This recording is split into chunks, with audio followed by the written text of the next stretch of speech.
sama belajar mengenai penyataan standar akuntansi keuangan atau PSAK 109.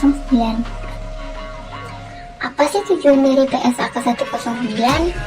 Nah, tujuannya yaitu untuk mengatur pengakuan, pengukuran, penyajian dan pengungkapan transaksi zakat, infak, sedekah. Apa aja sih karakteristik dari PSAK 109?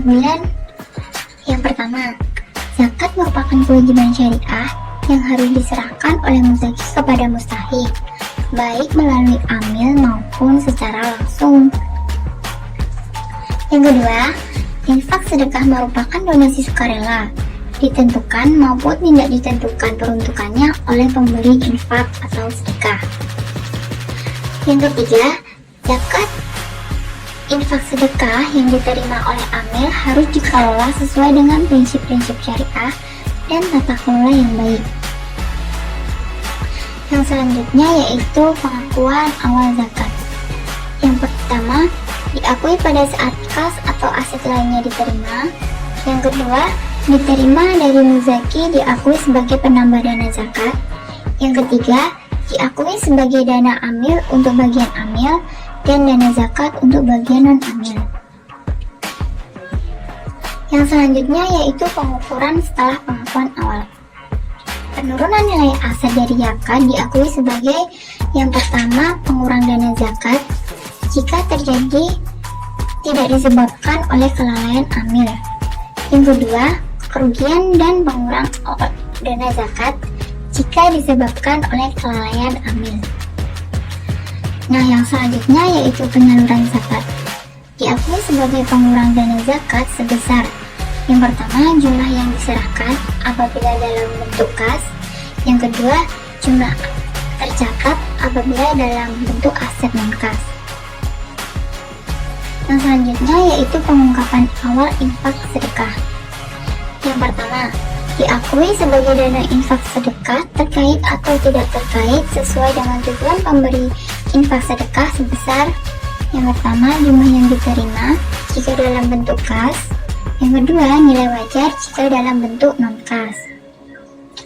Yang kedua, diakui sebagai dana amil untuk bagian amil dan dana infak sedekah untuk bagian penerima infak sedekah. Yang selanjutnya yaitu penyaluran infak atau sedekah. Diakui sebagai pengurang dana infak atau sedekah sebesar yang pertama, jumlah yang diserahkan apabila dalam bentuk kas. Yang kedua, jumlah tercatat apabila dalam bentuk aset non-kas.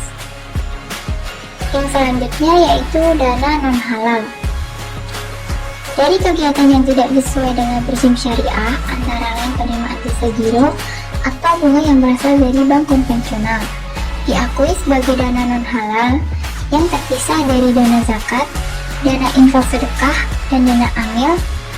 Aset non-halal lalu disalurkan sesuai dengan syariah. Kemudian penyajian. Amil harus menyajikan dana zakat, dana infak sedekah, dana amil, dan dana non-halal secara terpisah dalam neraca. Yang selanjutnya yaitu pengungkapan zakat. Amil harus mengungkapkan hal-hal berikut terkait dengan transaksi zakat, tetapi tidak terbatas pada yang pertama, kebijakan penyaluran zakat, seperti penentuan skala prioritas penyaluran dan penerima.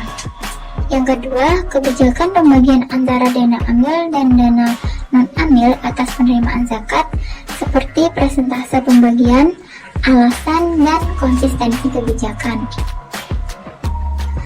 Yang selanjutnya yaitu pengungkapan infak atau sedekah.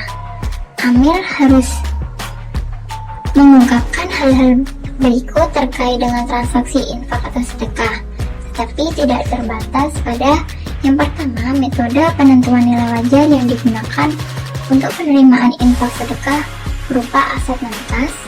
Yang kedua, kebijakan pembagian antara dana amil dan dana non-amil atas penerimaan infak atau sedekah, seperti persentase pembagian, alasan, dan konsistensi kebijakan. Terima kasih.